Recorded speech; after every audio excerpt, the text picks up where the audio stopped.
The sky was red. I could see fires all around 360 degrees all over the city. It was like just being transported to a war in your own neighborhood. It was the Wild West. The police couldn't stop it. It's burnt down, gone. It was just chaos. Nowhere was safe. Some people have said, was it a riot? Was it a revolution? To me, definitely a riot. To me, a revolution is when people are fighting for a cause, fighting for something, and it's supposed to be for the good, for change. That to me is what a revolution is. This was just a riot. This was chaos, this was anger, this was just out of control.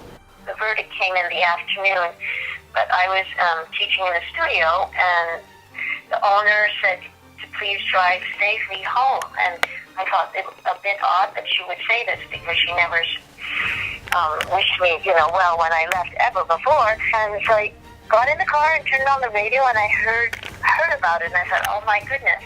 But it really didn't quite sink in how bad it was till I saw the images on the television that there were so many fires and looting. It wasn't just in one spot, it was everywhere. This was amazing, just changing channels and seeing what each channel had. Glued to the set, wondering what happened, because I didn't venture out at all for a whole day. In 1992, during the LA riots, I lived in Koreatown, 2 blocks from Western, which was a main part of the riot. I was actually on one of the first dates ever with Allegra's father. We walked upstairs to the second floor room where I was, and ash was coming in the window. We turned on the TV, and that was the first time we found out that riots were going on.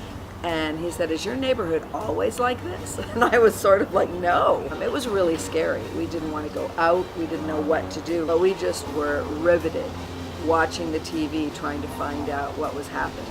I became aware of the riots when I went to a friend's house in Koreatown, and I was meeting her roommates for the first time, and they all had a very serious look on their face, and they said, do you know what's going on outside?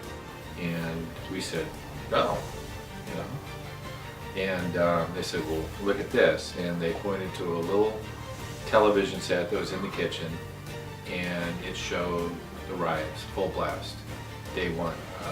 It was frightening because just to think that if we had taken a different road or tried to take a shortcut or something like that, we could have been right in the middle of it. I was really shocked that even normal people would be looting. Normal, good people, you would think most people are good, that just because they knew that they would not be caught, that they would take things, and of course they needed things, so it would be just like diapers or something. But then to see other cars actually crashing into buildings or windows and breaking them to get things, it was really pandemonium, and people were hurting each other just because.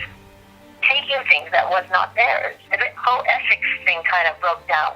And I think it was the first time I was really terrified. I don't get terrified easily, but to hear the helicopters around, terrifying. But the way I was exposed to it was television all day, every channel. That was the #1 topic. Everybody was talking about it, and the worry where I was is if it was going to spread and how long it would go on. It seemed after a few days that it was never going to stop. There was worry that in your own backyard we're going to have the same riots that were going on downtown. And I worked at another school in which the only reason they were safe, violin teachers and things like that were holding shotguns on top of the roof. And they were three days up there. They literally thought, well, the police aren't going to come and help us if anything happens. One of the things that I'll always remember is that morning getting up and almost sneaking out, trying to sneak home. You could see out all over Los Angeles plumes of smoke coming up off of different buildings. I've never been in war, but I was the closest I think you could get as a civilian to being in war. I lived in the Pasadena area, which has a large black population, Asian population, Caucasian population. And up until that point, I never had any fear walking in any of the streets. And for me, I'm the kind of guy that when I walk across the street, I look people in the eye, I always have. I remember distinctly looking at several black people as I was crossing the street and seeing and feeling a hatred for me. I mean, people I've never met before, right? But it was almost as if I did one thing wrong at that point, I was going to be in big trouble. TV really was. I mean, I've spoken to friends too, and it was sort of like you were just riveted. You just watched TV. You wanted to know what was going on. That was your way. And of course, you'd read the newspapers the next day, this and that. Photographs kind of depicted what went on, but to see the movement, hear all the sirens and this and that, you really felt that you were there to actually see live footage. The Reginald Denny beating was devastating, and I couldn't watch the whole thing. I couldn't watch it. They played it again and again and again, as the news does. The media tends to focus on certain things, like the beatings. The 2 beatings were number 1, all day, all the time. The beatings were horrific and grotesque, and it was difficult to watch. I've never sat through the whole thing on either one of them. But there were 50, 60 people that were murdered during that. And I don't remember seeing any video of that. The information on how that happened, where it happened, why it happened, who did it, you're not going to see that.